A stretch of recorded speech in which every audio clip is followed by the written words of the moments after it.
Bienvenidos y bienvenidas, y no me queda más pues que dejarle con la profesora Carmen. Agradezco la presentación de parte de la Red Centroamericana de Investigación y Extensión Crítica. Les agradezco apoyarnos en estas jornadas de capacitaciones. Para el equipo de Costa Rica es un privilegio poder contar hoy con nuestro expositor, que es el señor Álvaro Martín Parada Gómez. En esta tarde, don Martín nos va a compartir sus criterios y experiencias acerca del proceso de curricularización de la extensión en la Universidad Nacional. Por lo que le cedo la palabra al doctor Álvaro Martín Parada Gómez. Bueno, primero, muy buenas tardes. Agradecerle a los y las organizadoras de este evento académico que han trazado como propósito la reflexión de la curricularización de la extensión universitaria. En esto, por supuesto, al igual que la acción sustantiva de la investigación y la docencia, tiene retos por cumplir. Probablemente en la extensión, la curricularización de la extensión en el quehacer sustantivo de nuestras universidades sigue siendo un reto y el reto habrá que superarlo, y supongo que cuando esté superado habrá que también superar otros componentes que le harán más fuerte y que por supuesto fortalecerán la acción social y la extensión como brazo sustantivo de la universidad en su quehacer. Entonces, he hecho una presentación, trataré de que sea lo más amena posible, entender que esto es una reflexión que parte de algunos avances que tenemos como ejercicio académico en nuestra universidad. Gracias, como les indicaba, en términos de la discusión, queremos entender la curricularización como este proceso de contribución a la formación integral y a la creación de conocimientos pertinentes para la sociedad. Como parte de la retroalimentación de esta presentación, pude dialogar con la académica Carmen Monge, a quien conocen, y también a Marianela Castro, quienes son asesoras académicas en nuestra vicerrectoría. ¿Por qué curricularizar?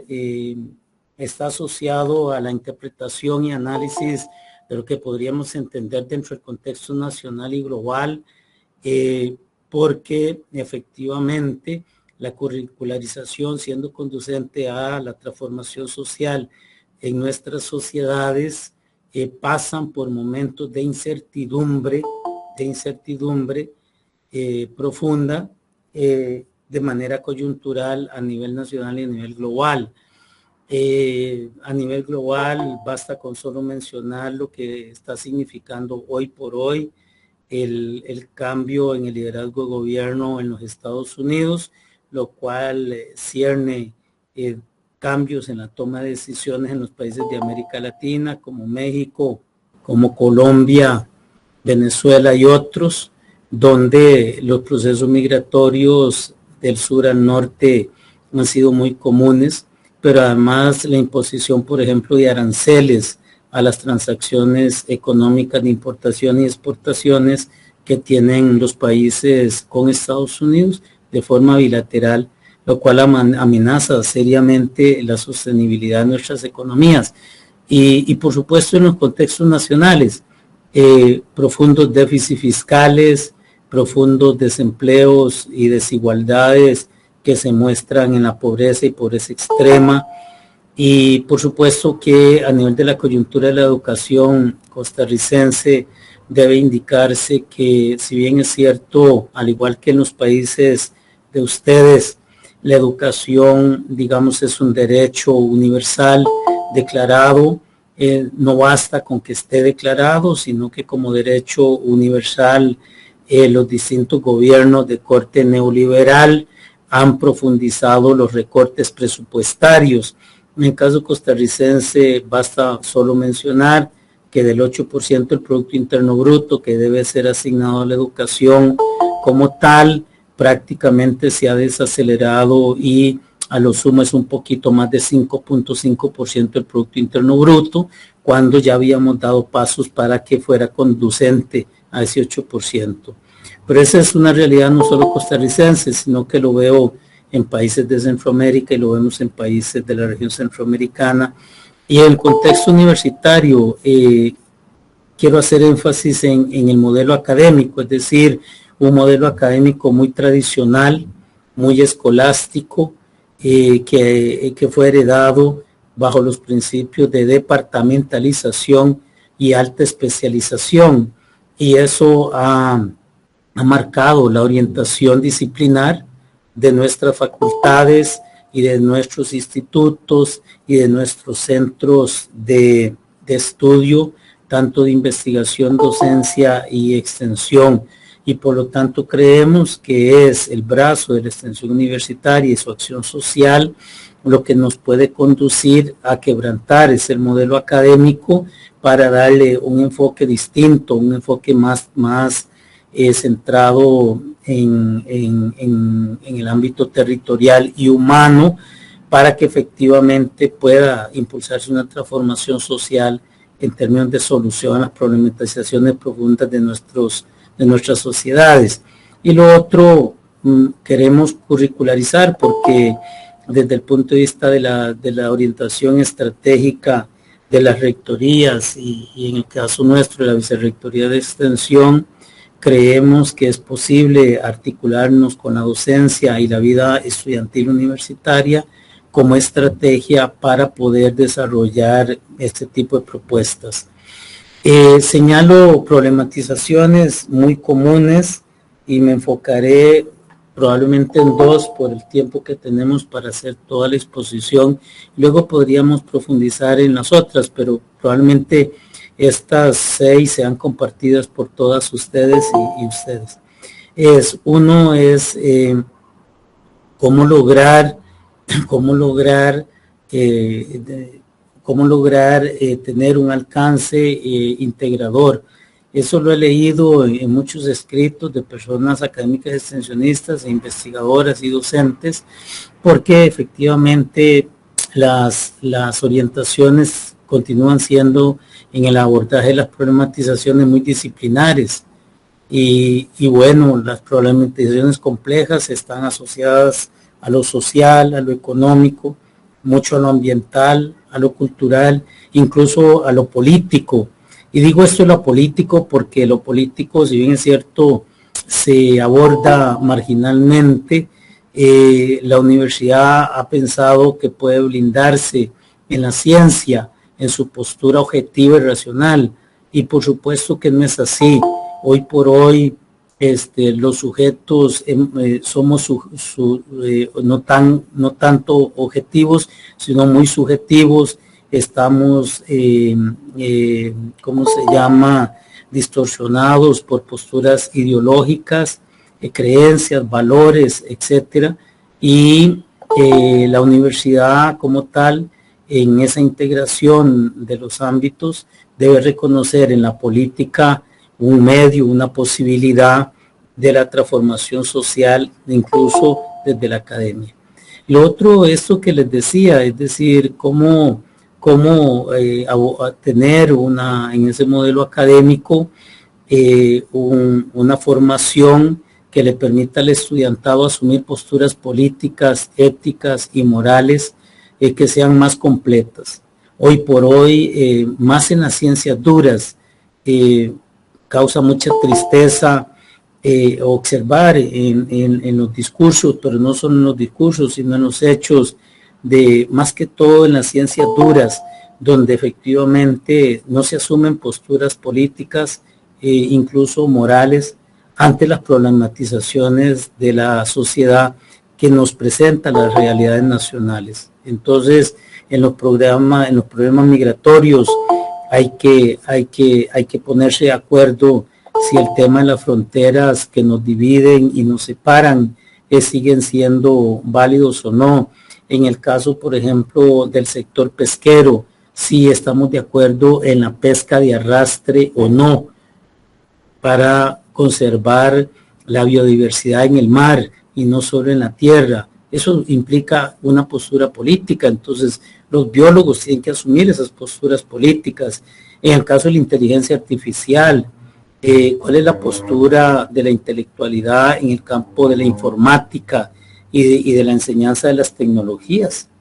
Entonces, nos parece que desde el punto de vista de las problematizaciones en el modelo académico vigente, la curricularización de la extensión representa una luz en el horizonte para poder tener una extensión universitaria y un proceso de formación estudiantil que le permita al egresado de nuestras casas de estudio no solo sensibilizarse y tener conciencia, sino ser agente de cambio en la transformación social de nuestras sociedades.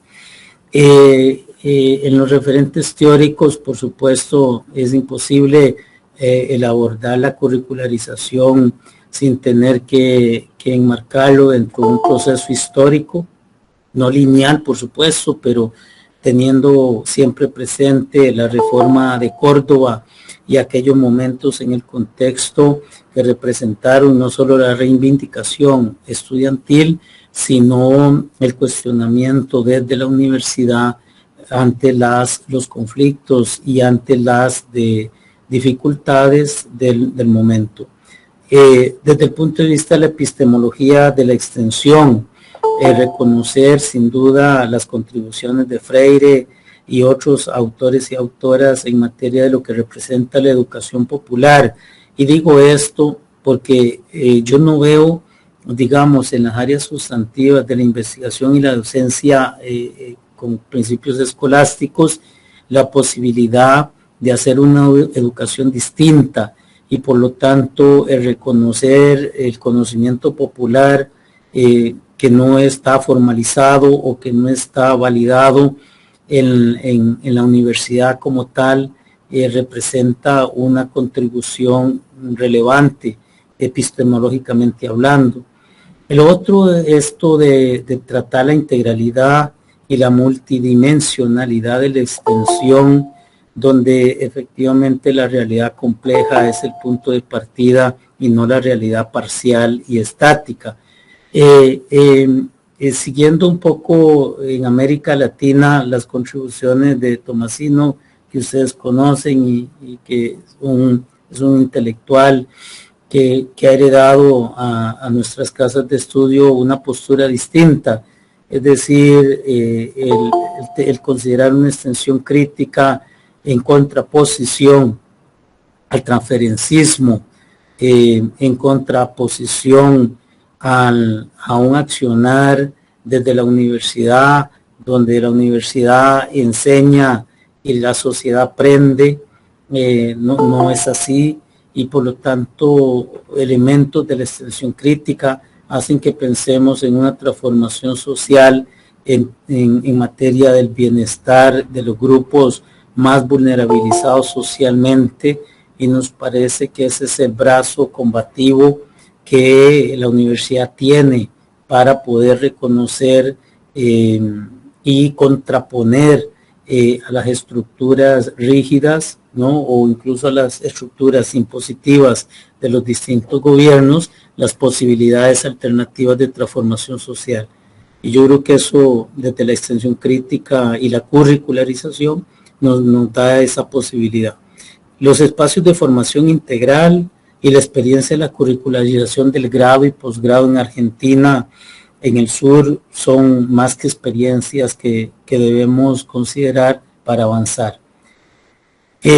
¿Cómo lo hemos hecho? Yo creería que un punto de partida es tener las grandes orientaciones de futuro, y pudimos lograr en el 2020, en plena pandemia, el que tuviéramos una política de extensión universitaria que nos reconozca en el quehacer académico y en el modelo curricular la posibilidad de integrar esa extensión con las distintas áreas de acción sustantiva, pero que efectivamente se reconozca en el modelo curricular la extensión. Eso nos abre la puerta y el horizonte.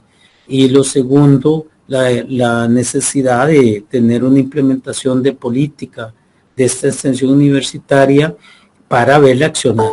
Y cuando se dictan las políticas es muy bonito verlas y definirlas, pero si no tienen contenido presupuestario, si no tienen un marco accionario, probablemente no transitaría ninguna política.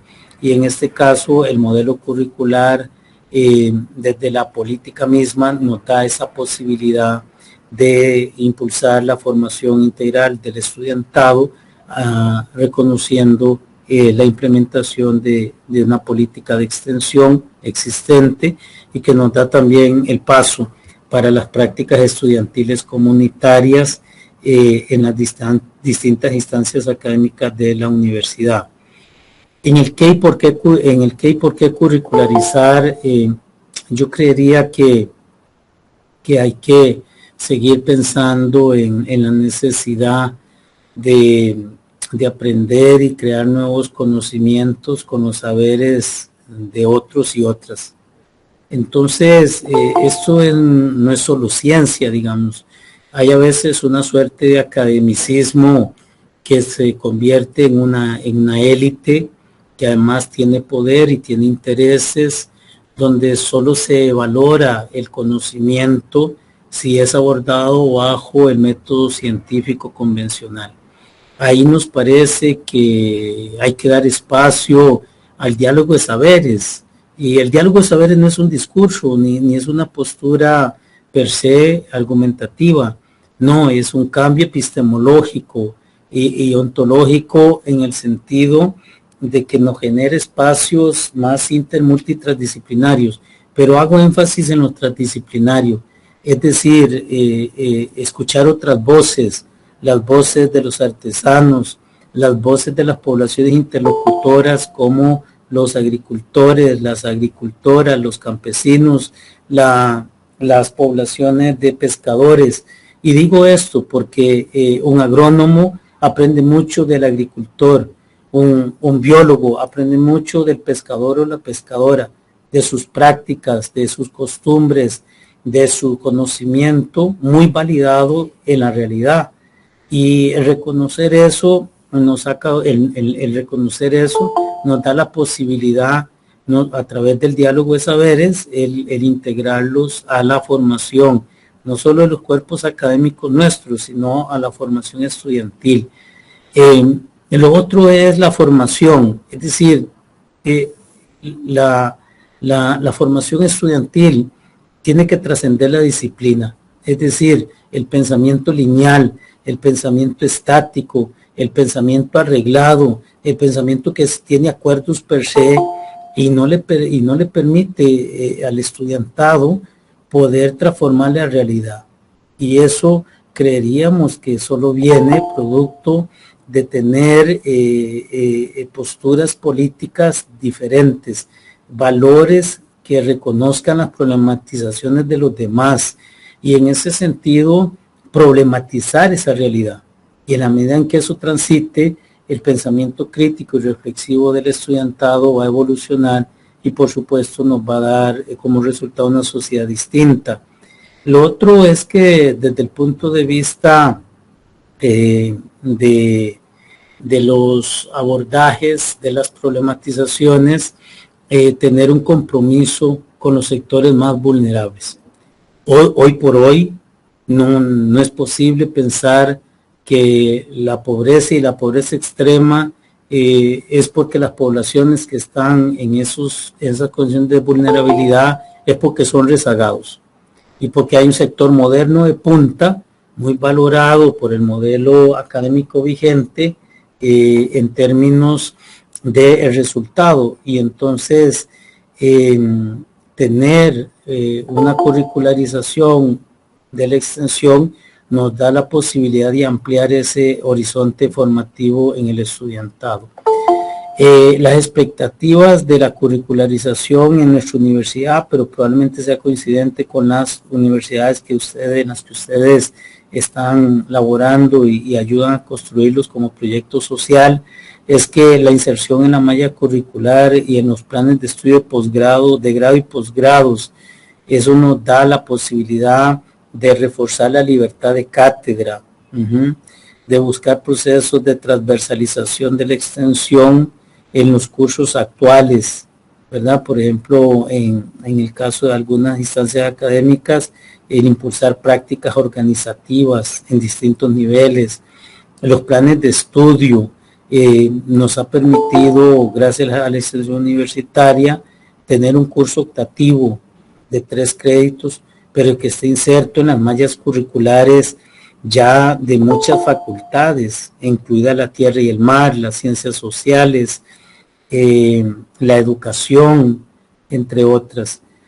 Y por supuesto reconocer que la extensión, la acción de curricularizar no es solo aperturar un curso y definir sus contenidos y enseñar la extensión en las aulas, sino el tener un basamento importante de acciones transformadoras. La extensión trabaja mucho con talleres en sus metodologías, en conversatorios, se fomentan giras para fortalecer la relación teoría y práctica en el campo, prácticas de voluntariado estudiantil, y esas son acciones transformadoras que marcan el quehacer y marcan la vida y marcan el camino del estudiantado en la universidad. Lo segundo, el modelo académico, el modelo de gestión académica.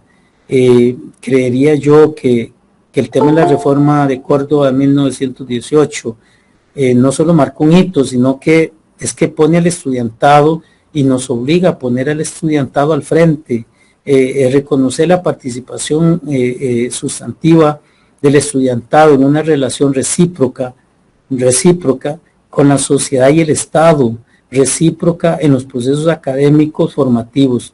Y entonces hay que hacer todo un esfuerzo grande por vincular al estudiantado para que sea partícipe activo en los programas, en los proyectos, en las actividades académicas, ¿verdad? En el quehacer sustantivo.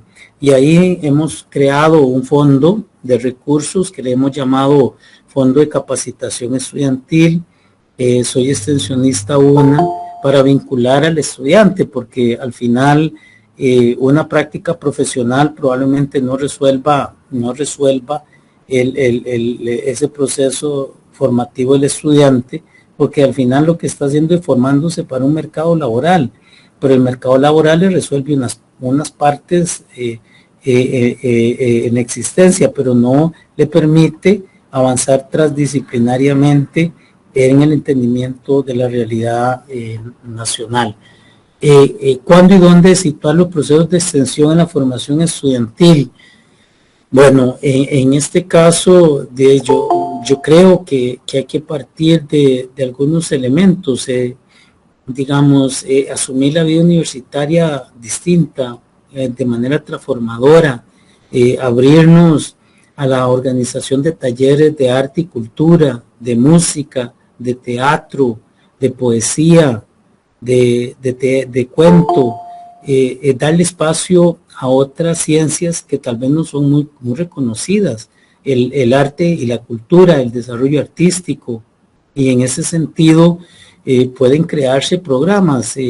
Nosotros tenemos un programa de voluntariado muy exitoso que permite al estudiante volcarse hacia las necesidades de las comunidades en los territorios, pero también fomentar pasantías nacionales e internacionales, es decir, ver la discusión global en términos de esa articulación con otros contextos.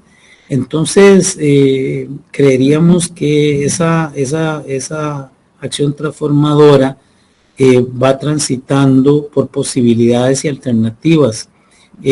Tenemos, como les mencionaba, el curso de extensión en las mallas curriculares, que tiene un creditaje, tiene personas académicas que han sido capacitadas para poder desarrollarlos.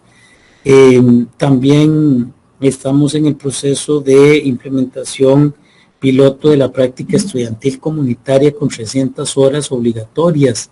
Eso pone al frente al estudiante de la realidad nacional y donde le permitiría romper y quebrantar el modelo académico que sigue siendo, como decía, muy disciplinar, para dar paso a un modelo, digamos, que combate el transferencismo, que combate el altruismo y que en realidad suma posturas críticas y transformadoras. Entonces, creo que algunos caminos que ustedes podrían intentar asumir o probablemente ya han asumido. Yo sigo en esto siendo pragmático. No sé cómo transita los procesos en sus universidades, pero nosotros tenemos mallas curriculares y cada vez que creamos una carrera nueva, automáticamente aprobamos, ¿no? Aprobamos cursos, ¿verdad? Aprobamos cursos de seminarios de investigación 1 y 2, a veces incluso así le ponemos, seminario 1 y 2 de investigación, un año completo. Y yo fui estudiante en la Escuela de Economía nuestra y pasé por esa receta y unos hicimos las tesis, otros no hicieron nada, o sea, no pasó nada. Pero nadie cuestiona si los recursos que estamos invirtiendo ahí son eficientes o no, si los cursos son de calidad o no. Y digo esto porque hay una resistencia en las instancias académicas, en todos los niveles de gobernanza, para enseñar extensión universitaria en las aulas. Y si queremos pensar en la transformación social, créanme que una forma y un camino directo es que hayan cursos reconocidos en las mallas curriculares de extensión universitaria, con contenidos, con prácticas, con ejercicios, con giras. Y ese es un paso que hay que dar. ¿Qué tanto nos va a costar? Probablemente mucho. Pero bueno, yo celebro que en estos 4 años y medio de experiencia de gestión de la extensión hayamos podido avanzar en la Universidad Nacional en la implementación de este curso en 6, 7 instancias académicas en 5 facultades distintas. Entonces, hay ahí una posibilidad de transformación en el pensamiento del estudiantado. Lo otro, la formación docente. El docente hay que hacer un proceso de refrescamiento a nivel de procesos de capacitación, porque la extensión universitaria tiene enfoques teóricos claros y tiene métodos de trabajo. Eso es evidente. Entonces, ese conjunto de enfoques teóricos y metodológicos hay que compartirlos con los cuerpos académicos a través de procesos de capacitación y formación. En términos de la práctica estudiantil comunitaria, indicarles que hemos avanzado con 300 horas obligatorias, estamos en aprobación en la parte procedimental y creemos y tenemos toda la fe que podemos lograrlo. Los fondos de participación estudiantil en la extensión universitaria. Ese es el nivel operativo, pero sin financiamiento difícilmente esto camine. Es decir, el estudiante, para vincularlo con la realidad, se requieren recursos de transportación, de hospedaje, de alimentación y otros apoyos de materiales para lograr los cometidos. Entonces, tienen que crearse fondos financieros en la extensión universitaria que permitan que el estudiantado pueda estar en el campo. Entonces, el curso de extensión, meramente les comento, aborda la historización. Esto nos permite tener una mirada de la extensión universitaria de manera longitudinal y no transversal como método. En segundo, creo que este tema de discutir el sustento ético y político en el trabajo universitario, en el trabajo comunitario y muy vinculado con el entendimiento de la institucionalidad universitaria. Un enfoque que nos ayuda mucho, uno lo compartirá más, otros menos, pero un camino que nos ayuda a quebrantar el modelo tradicional y convencional vigente es reconocer enfoques multidisciplinarios en la extensión universitaria y en el quehacer académico. Pero es que aquí nadie discute la multidisciplina y a veces le llamamos interdisciplina a algo que es juntar 3 disciplinas, la economía con la psicología y la geografía. Pero al final cada disciplina marca su solución y al final integración es juntar las partes y por ahí no transita, sino que se requiere una articulación y coordinación fuerte para que la solución a las problematizaciones tenga ese carácter de complejidad y alcance que nos permita avanzar en este enfoque para bien de la sociedad. Y esto no es fácil, es decir, si usted empieza a trabajar en estos niveles, efectivamente nadie quiere la multidisciplina, porque todo el mundo se siente muy cómodo trabajando dentro de su disciplina.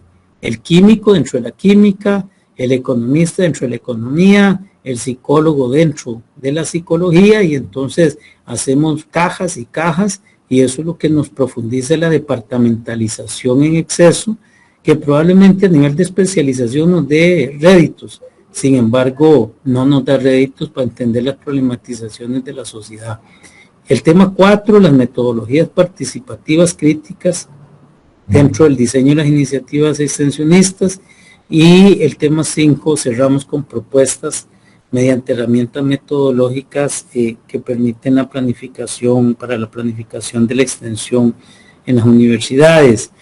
Hemos avanzado en el año 2022, posterior a la pandemia, en la Facultad de Ciencias Sociales. Ya contamos con 2 instancias, la Escuela de Planificación y Promoción Social, que fue pionera en este proceso de generación y de entendimiento real.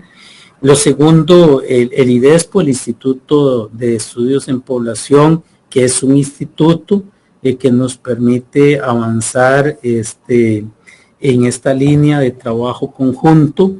En el año 23 dimos otro paso y logramos duplicar prácticamente el esfuerzo, igual en estructura y gobernanza, un convencimiento para que las ciencias exactas y naturales en la Escuela de Ciencias Biológicas de Biología pudiéramos tener y enseñar la extensión en una sede regional, la sede Chorotega, en la Facultad de Tierra y Mar, en la Escuela de Ciencias Geográficas y de Ciencias Agrarias, en el Centro de Estudios Generales, en la Facultad de Educación nuestra, que le llamamos CIDE, en la parte de Educología, y en la sede Brunca. Entonces, hemos avanzado. Alguien me podría decir, mire Martín, pero es que 35 estudiantes es muy poco, ¿y cuántos tienen? Bueno, tenemos una población de 18.500. De la población hemos tenido alcance con 758 estudiantes acumulados en los 3 periodos, y lo sensato sería, y la gran aspiración es que los 4.500 estudiantes nuevos que entran a nuestra casa de estudio puedan pasar por un curso de extensión universitaria. Eso implica un esfuerzo de recursos, pero también el que la comunidad universitaria reconozca que la extensión universitaria, al igual como se enseña en la investigación, puede enseñarse porque tiene enfoques teóricos y metodológicos contundentes.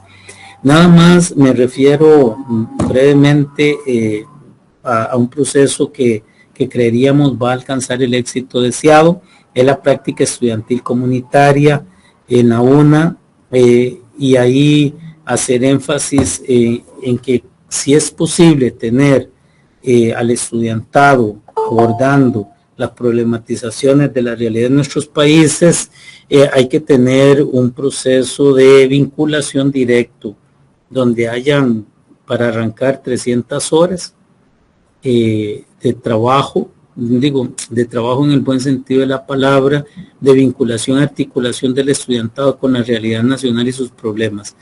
En esto creo que no hay que ir a ciegas, hay que hacer las cosas bien, y hacerlas bien implica definir un enfoque teórico y metodológico desde la extensión con ese alcance y la integralidad que indicaba, para abordar los temas de desarrollo a nivel de la institucionalidad, y entonces eso nos da un alcance valioso en el desarrollo territorial, regional y local, en el desarrollo humano sostenible, nos da un alcance global, en el uso de metodologías cualitativas para contraponer al cuantitativismo, a las metodologías participativas y alternativas para evitar la unilateralidad, la integralidad de la acción sustantiva para evitar que la investigación se convierta en un fin en sí mismo, al igual que la docencia. En términos de las teorías y métodos, pongo solo 2 ejemplos. Me parece que ineludible que el enfoque de extensión crítica sea parte, igual que los enfoques que heredamos de Freire y otras intelectualidades del sur a través de la pedagogía social, por citar algunos elementos como el diálogo de saberes. Entonces, hay un enfoque teórico que hay que tomar en cuenta.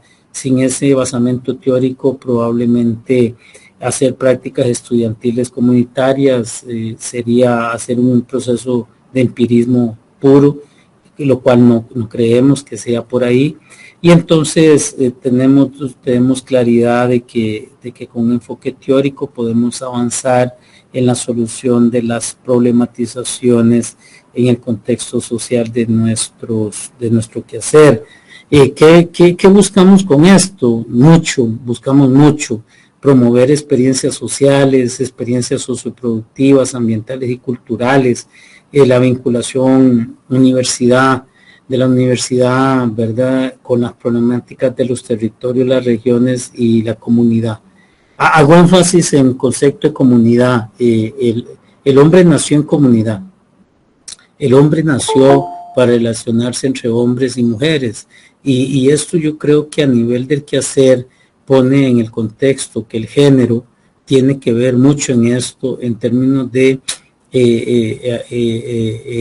fortalecer esas relaciones humanas, reconociendo el concepto de comunidad. Lo otro es aproximarse a propuestas, a soluciones que efectivamente respondan a esos intereses comunitarios.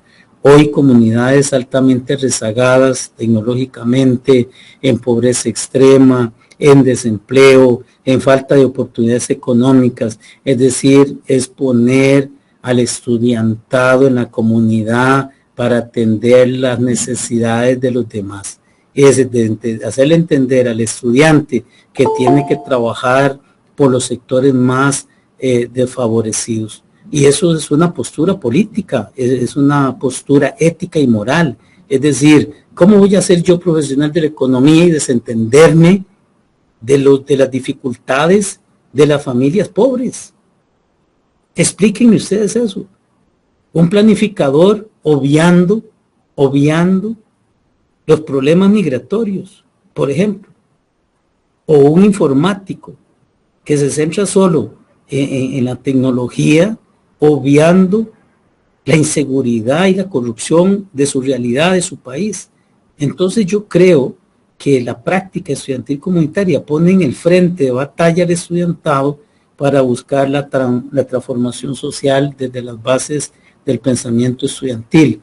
Por otra parte, bueno, buscamos mucho, ¿no? Reivindicación social y política de la educación superior, para que ésta tenga la pertinencia social que la sociedad le pueda reconocer, y eso implica poner a la universidad al servicio de las personas, como lo he dicho, y fomentar, por supuesto, la democracia y la participación de las comunidades en la formación y producción del conocimiento. Obviamente hay un marco jurídico que hay que ir creando, ¿no?, que le dé un soporte relevante a todo el marco accionario, y eso probablemente se va creando. Entonces, en este caso, hay principios a seguir, el diálogo de saberes, la interdisciplinariedad, como les he indicado, la regionalización, el compromiso social, la formación integral, el pensamiento crítico, etcétera.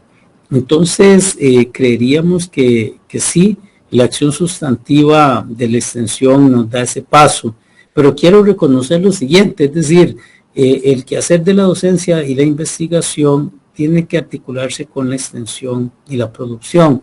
La investigación no es un fin en sí mismo, tampoco lo es la docencia, pero si hay algo que puede hacer que la investigación trascienda a la sociedad, es la extensión universitaria. Es decir, ese es el brazo articulador, algunos le llaman el polo a tierra, y yo lo comparto porque el polo a tierra permite efectivamente que volvamos a aterrizar y reconozcamos las realidades vulnerables que tenemos en nuestros países. En términos de marco jurídico no me voy a referir Sí quisiera hacer énfasis en que una práctica estudiantil comunitaria tiene que tener objetivos muy claros. Yo creo que fortalecer la generación del conocimiento en el estudiantado con una política, con una postura política y ética y moral distinta, nos da la posibilidad de transformación social a través de la juventud.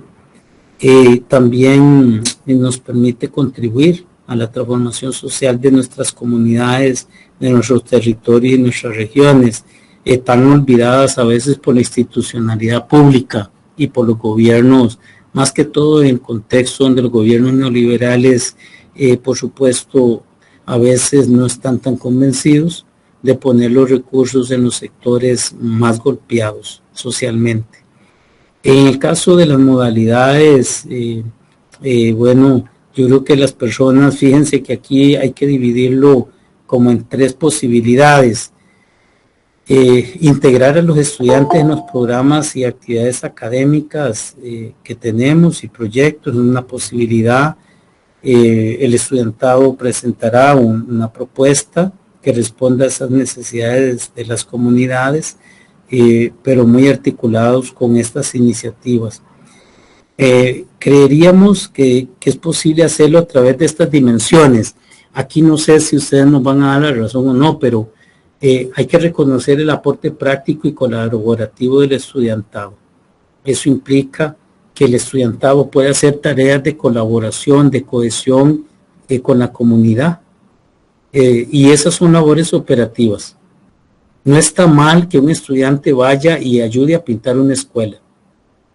Eso lo pone en contacto, lo conecta con la educación, con reconocer que el trabajo que él está haciendo, la tarea que él está haciendo, le ayuda a la comunidad.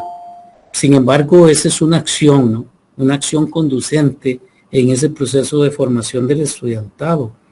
Pero también puede haber una contribución técnica, es decir, un informático, un ingeniero en informática, que pueda ayudar a establecer una red de comunicación con computadoras para un laboratorio de computación en su comunidad.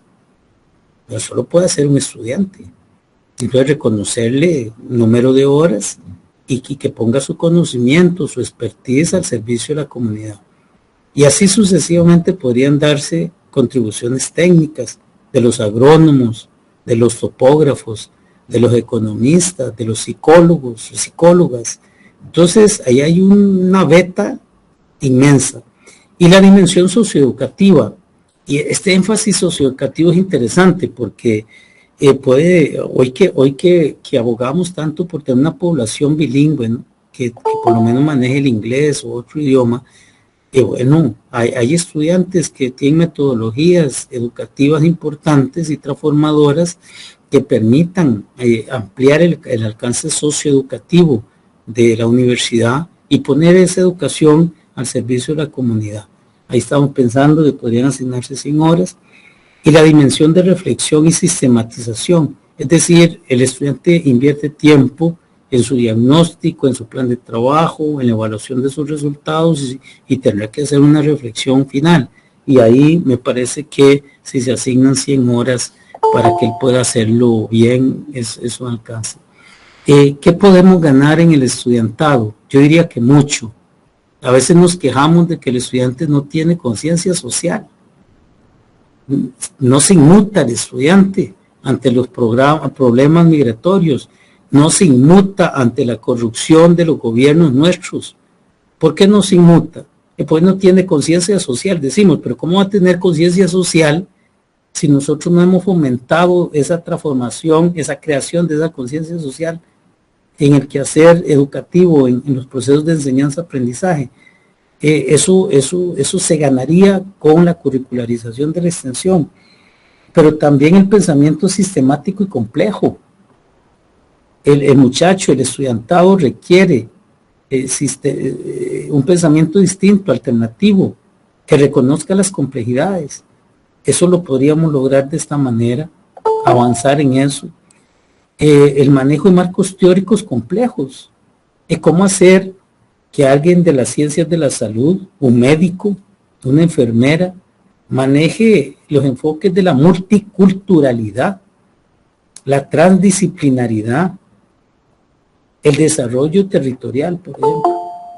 Entonces, ahí ganamos mucho, aparte del énfasis en el humanismo, que yo creería fundamental, la ética y el fortalecimiento de valores.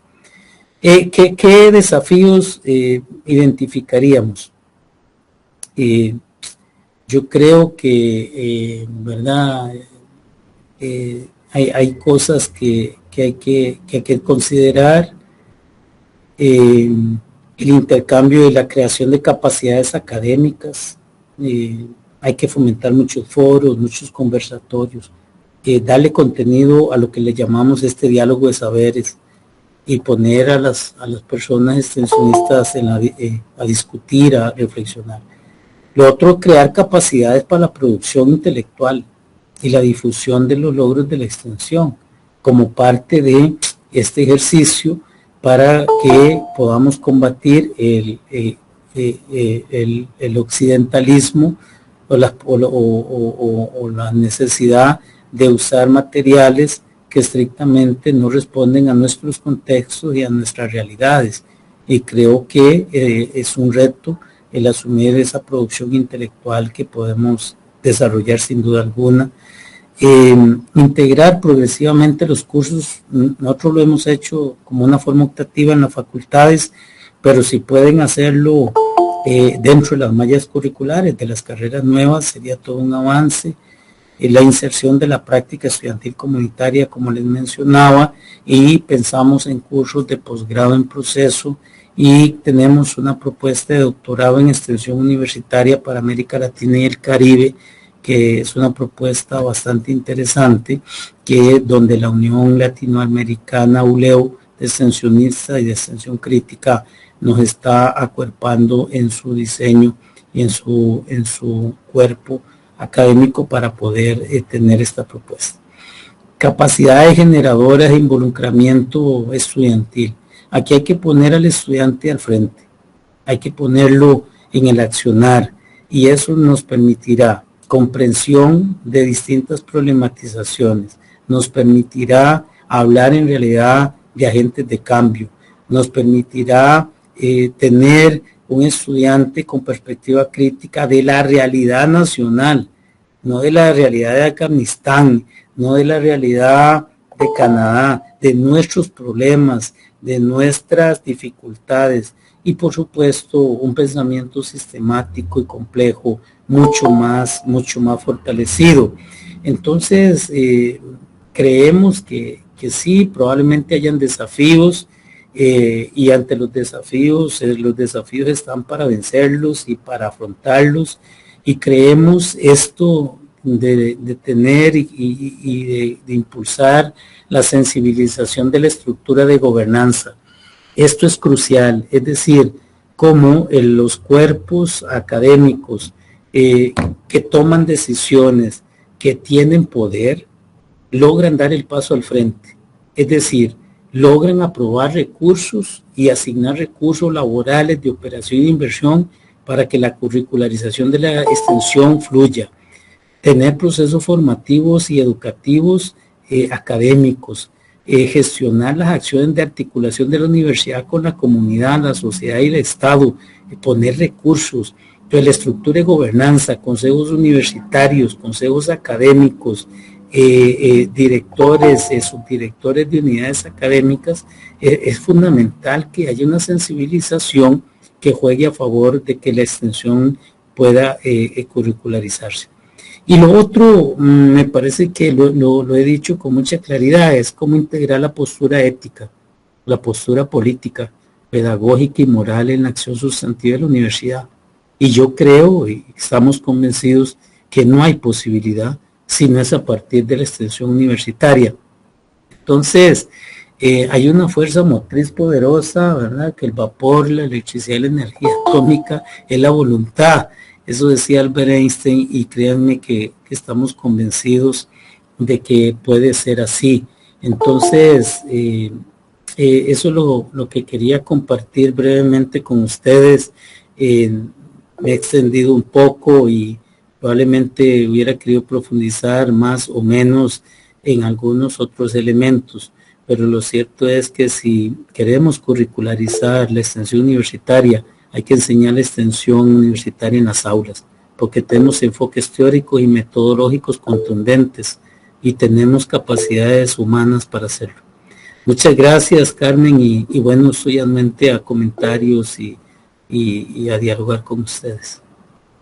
Muchas gracias, don Martín. Invitamos a doña Nicolasa para que le agradezca. Buenas tardes. En primer lugar, quisiera darle un gran agradecimiento, mis palabras sinceras, a nuestro querido vicerrector, don Álvaro Martín Parada, por esta extraordinaria disertación que ha realizado en esta tarde en el marco de estas acciones de capacitación que ha organizado la RECIEC como parte de su proyecto regional. Y en segundo lugar, agradecer al equipo organizador, a todas las colegas que conforman RECIEC, porque creo que no dimensionábamos el éxito que tendrían estas jornadas de capacitación para nuestras universidades. Ha habido una alta participación de todas las universidades que conformamos esta iniciativa centroamericana de investigación en extensión crítica, la RECIEC. Y creo que esta conferencia nos ha permitido precisamente cumplir uno de los objetivos, de los propósitos que nosotros hemos planteado, que hemos tenido la oportunidad en esta conferencia de tener un marco sólido de referencia acerca de la extensión crítica como se viene perfilando, dibujando en nuestra región centroamericana, que creo que es muy fundamental para todos los equipos en nuestras universidades, que siempre estamos en esa búsqueda y en esa necesidad permanente de tener referentes teóricos, de poder demostrar y validar todo aquello que estamos haciendo a nivel práctico desde las diferentes áreas de acción de la extensión universitaria. Y aquí me parece que esta conferencia nos ha permitido tener este acercamiento, este abordaje teórico desde nuestros referentes.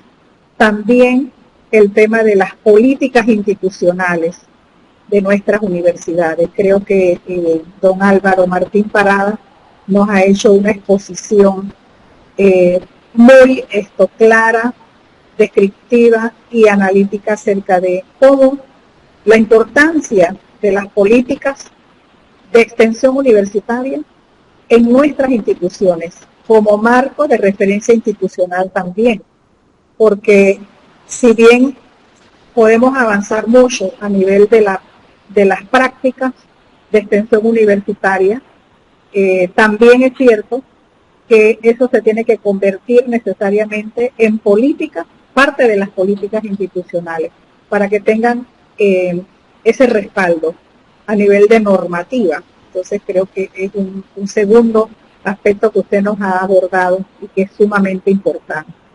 Y en esta misma línea, y que lo hemos venido conversando, el tema de los modelos pedagógicos, como le llamamos algunos, los modelos universitarios, los modelos académicos, sobre la base de la cual las universidades desarrollamos una de las funciones que es la función de la docencia y cómo nosotros podemos integrar, pero a partir de ese modelo que adoptan las universidades, cómo podemos integrar las tres funciones sustantivas. Yo creo que allí está uno de los principales desafíos y me parece que en esta presentación usted lo ha sabido plantear de una manera muy magistral. Como internamente también me gustó mucho el planteamiento acerca de cómo internamente, desde esa propuesta que se viene desarrollando con más fuerza en las universidades de Sudamérica, podemos entonces adentrarnos a trabajar en lo que se ha llamado la curricularización, y que no solamente es de repente la inclusión de la extensión universitaria como parte de los planes de estudio de las diferentes ofertas académicas de nuestras universidades, sino adentrarnos incluso un poco más allá de cuáles son los contenidos que en los diferentes planes de curso, los planes de estudio de las diferentes carreras, pueden de alguna manera articular e integrar esas tres funciones, don Álvaro. Y creo que eso, allí nos queda toda una ventana abierta para investigar, para innovar y para desarrollar propuestas dentro de nuestras universidades. Creo que esto queda claro, la necesidad de seguir trabajando desde nuestra propuesta de la red CIEC, que precisamente es una red que se ocupa específicamente de promover procesos de investigación desde las experiencias de extensión universitaria en la región, y ahí tenemos bastante que hacer. Así que les felicito, les agradezco, y qué bueno que tenemos este espacio. Y aprovecho inmediatamente, ya que aquí hay mucha gente de la región, sobre todo, para extenderles la cordial invitación para que se motiven, para que puedan presentar sus trabajos, sus investigaciones, sus proyectos, sus buenas prácticas en el Congreso, en el 18 Congreso de Extensión Latinoamericano y Caribeño de Extensión Universitaria, que va a ser en Panamá del 18 al 22 de agosto del 2025, y que tenemos el honor en UDELAS de ser la sede y los organizadores de este congreso. Así que como parte de la familia udelista y como rectora, pues me gustaría mucho tenerles aquí en Panamá, y que estos ejes de trabajo que han sido bien señalados en esta conferencia puedan convertirse en disertaciones que puedan ser presentadas en este congreso para seguir profundizando. Así que muchísimas gracias, un saludo cordial a todos, estoy feliz de verles, de saludarles y de poder intercambiar, aunque sea por este medio. Saludos y seguimos con éxito en las jornadas de capacitación de RECIEC.